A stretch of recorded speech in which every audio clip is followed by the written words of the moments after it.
की है। ऐसे लोग यहाँ पे, ऐसे लोग कहाँ हैं?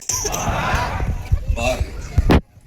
मैं आपको बताऊं कि मैं भी, एक समय था कि मुझे भी ऐसा ही लगता था कि अब मेरा कुछ होने वाला नहीं। मैं अपना इंट्रोडक्शन दूं, माई सेल्फ धर्मेंद्र कुमार, बनारस में रहता हूँ। साथियों, 12 साल यूनियन बैंक में जॉब किया। यूनियन बैंक ऑफ इंडिया का नाम सुना आपने? यस। भारत सरकार का एक बैंक है। मैंने पढ़ाई लिखाई की, मास्टर डिग्री लिया, पूरे यूनिवर्सिटी का मैं टॉपर रहा।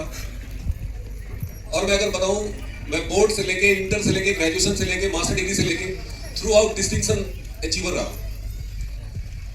बहुत मेहनत की, पढ़ाई लिखाई की, हर क्लास में टॉप करते गए, बैंक का एग्जाम क्वालिफाई किए। पूरे ऑल ओवर इंडिया में 17 लाख लड़के एग्जाम में बैठे थे और मात्र 150 लड़के चुने गए थे और मैं उस 150 में था। लेकिन फिर भी बैंक की नौकरी से खुश नहीं था। क्यों नहीं था खुश? हमारे साथ के लोग बैंक में जो काम करते थे सब बड़े खुश रहते थे, बड़े एक्साइटेड रहते थे, बड़े लाइफ को एंजॉय करते थे। लेकिन मैं बड़ा दुखी राम होकर नौकरी करता था। दुखी राम समझते हैं? यस। किसको बोलते हैं? जो सोचता रहे आत्मा। ना कभी मुस्कुराता हो, ना कभी हंसता हो, ना कभी बहुत ज्यादा बात करता हो, बिल्कुल सैड चेहरा। मेरे बैंक के साथी कहते थे, यार धर्म, इतनी अच्छी जॉब है, तुम यार दुखी राम बन के क्यों जॉब करते हो? मैं हंसता नहीं था, मैं बोलता नहीं था बहुत ज्यादा। कारण क्या था दोस्तों? कारण एक ही था कि बचपन में बहुत बड़े बड़े सपने देखते थे। लेकिन जब बैंक में आए तो ये सोच के आए थे कि बैंक में बहुत पैसा है। ज्यादातर लोग बैंक में जाते हैं, वहां पे लोगों को नोट गिनते हुए देखते हैं तो लगता है ना कि बहुत पैसा। ये सब लोग, यस। तो मैं भी उसी गलतफहमी में फंस गया था और बैंक में चला गया कि बैंक में बहुत पैसा है। लेकिन वहां जाने के बाद मुझे पता चला कि पैसा तो है लेकिन अपना कुछ नहीं है। अपना वही है जो महीने की आखिरी तारीख को अकाउंट में क्रेडिट होता है। मेरी पहली सैलरी 2650 रुपए थी। कितनी? तो जो सपने देखते थे बचपन से, वो सारे सपने ध्वस्त हो गए। 2650 में कौन सा सपना पूरा होगा? नौकरी तो मैं कर रहा था। कई बार दिमाग में बात आती थी कि यार मुझे साइड में कुछ करना चाहिए, कोई और काम करना चाहिए। कौन सा काम? मैंने कोचिंग भी खोली, अच्छी खासी मेरी कोचिंग जम गई, लेकिन बैंक वालों को बात हजम और उन्होंने मेरे को उस कोचिंग से 200 किलोमीटर की दूरी पे ट्रांसफर कर दिया।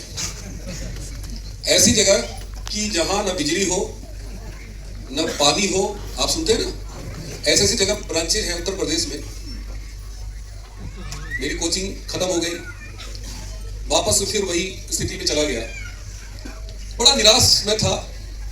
मुझे लगता था कि यार ये बैंक की नौकरी से कुछ होने वाला। जिंदा थे, नौकरी कर रहे थे, दाल रोटी चल रहा था, लेकिन घर में आर्थिक स्थिति बहुत खराब थी।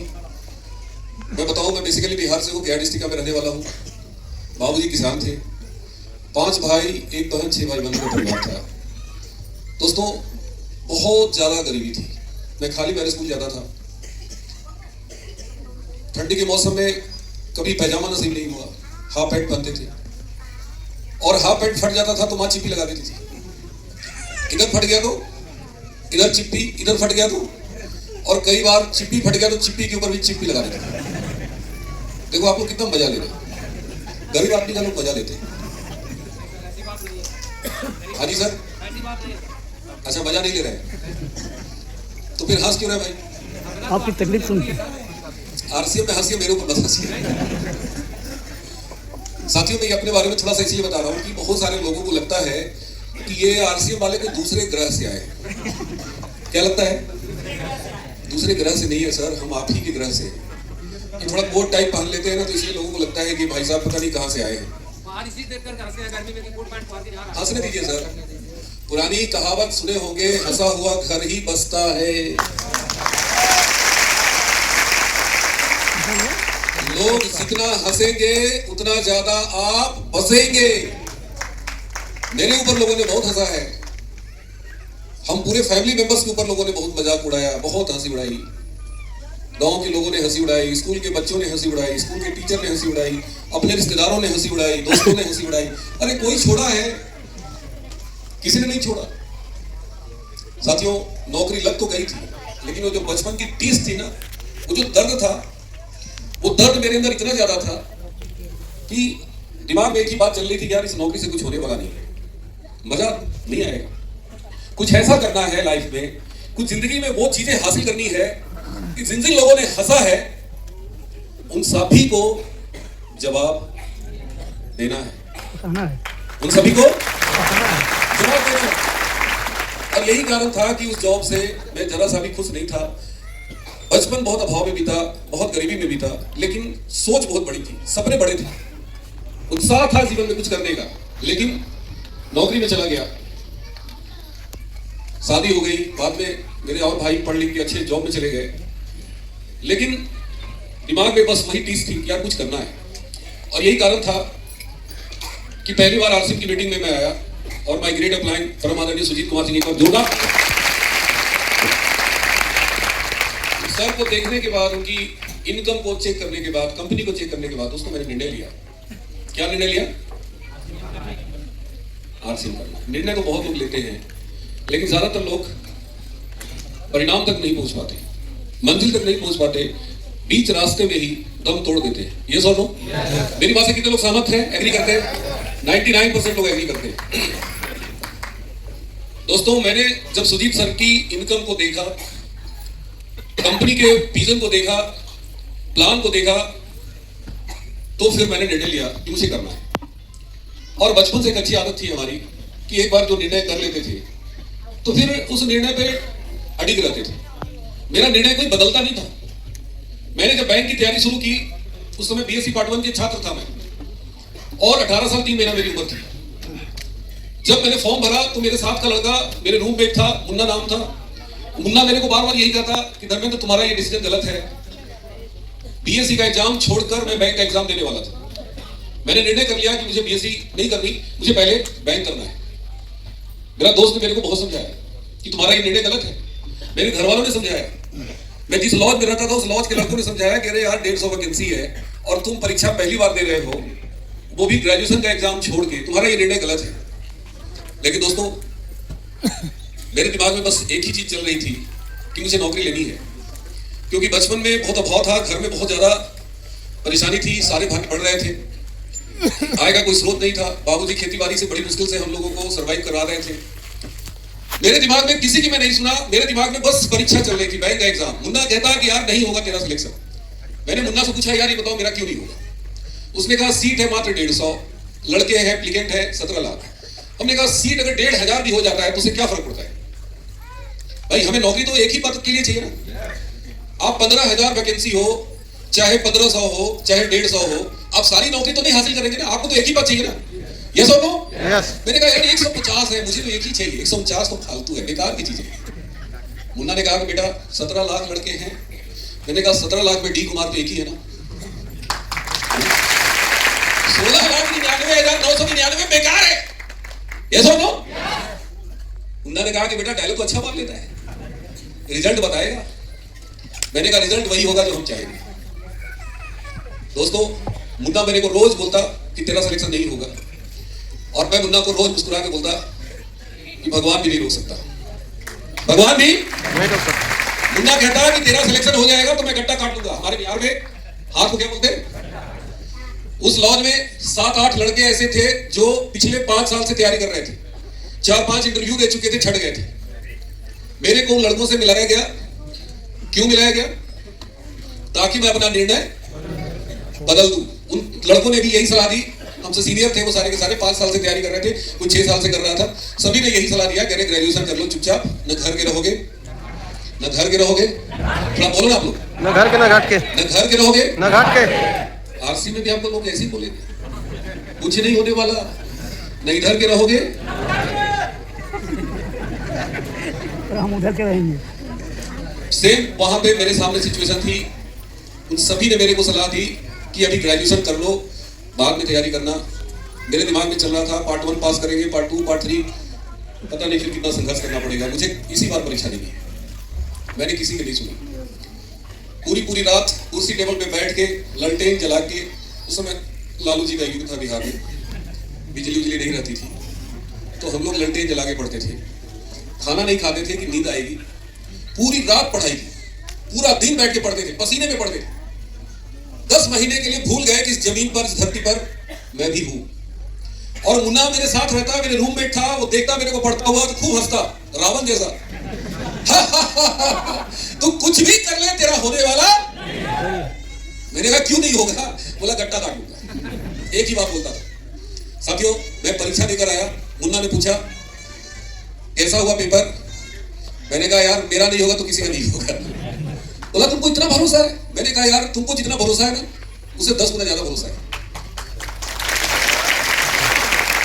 मुन्ना मेरे को बोला कि अगर इतना भरोसा है तो रसगुल्ला खिला दे।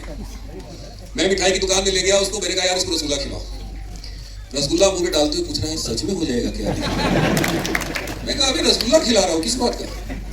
रिटेन का रिजल्ट आया, मुन्ना दौड़ता हुआ आया, बोला जल्दी से रोल नंबर दिखाओ। मैंने कहा यार रोल नंबर मुझे याद है, तुम भी लाओ। बोला तुमको विश्वास है होगा? मैंने कहा 100% होगा। रोल नंबर 81971593 आज तक मुझे याद है। उसने मैच किया, बोला यार सच में तुम्हारा। जब इंटरव्यू की बारी आई तो मुन्ना ने कहा तू इंटरव्यू में छड़ जाएगा। मैंने कहा बजरंग बली को जाके लड्डू चढ़ाओ कि मैं छड़ जाऊं, कोई नहीं छाड़ सकता। मात्र 20 साल की उम्र में मैं यूनियन बैंक में जाके बैठ गया, फाइनल सिलेक्शन, फर्स्ट अटेम्प्ट। मैं आपको ये सब क्यों बता रहा हूं? क्या कारण है? यस, जिंदगी में जिस काम को करो ऐसे सोच के करो कि मैं जीतने जा रहा हूं। I'm going to win!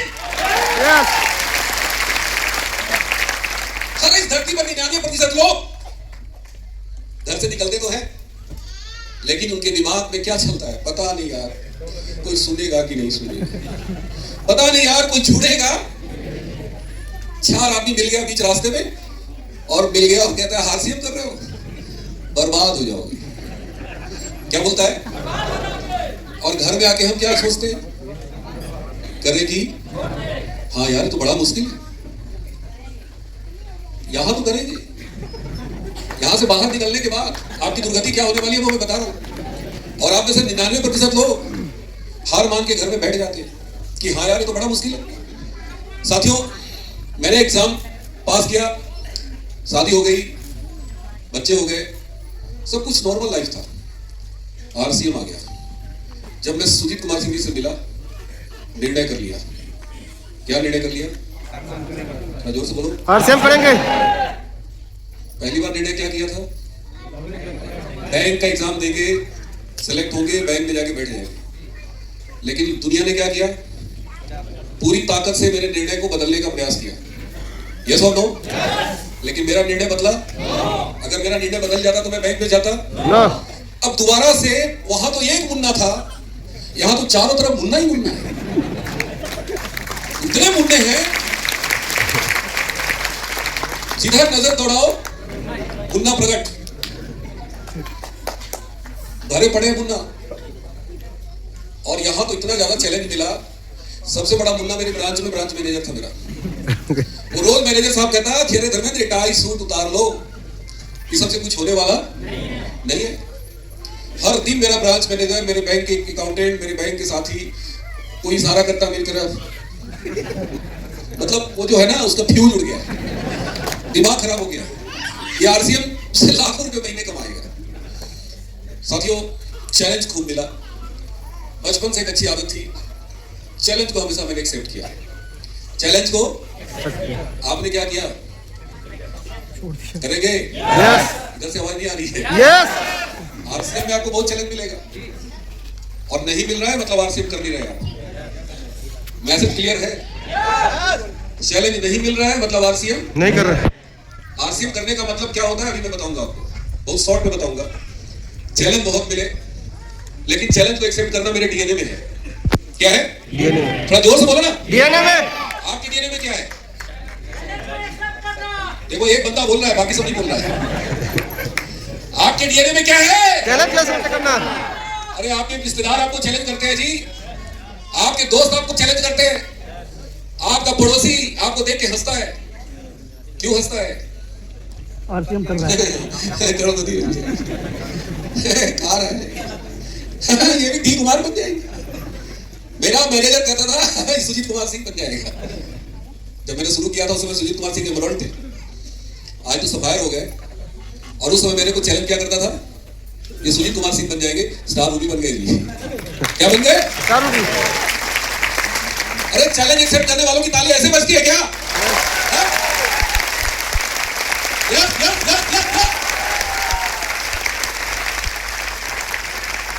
अरे जिंदगी में अगर चैलेंज नहीं है ना तो जिंदगी झंडूबाम है यार, किसी काम का नहीं है लाइफ। मैं तो सीधा सा बोलता हूँ, 12 साल मैंने बैंक की नौकरी की, झंडूबाम वाली नौकरी थी, बहुत दुखीराम बन के नौकरी करते थे, कोई चैलेंज नहीं था।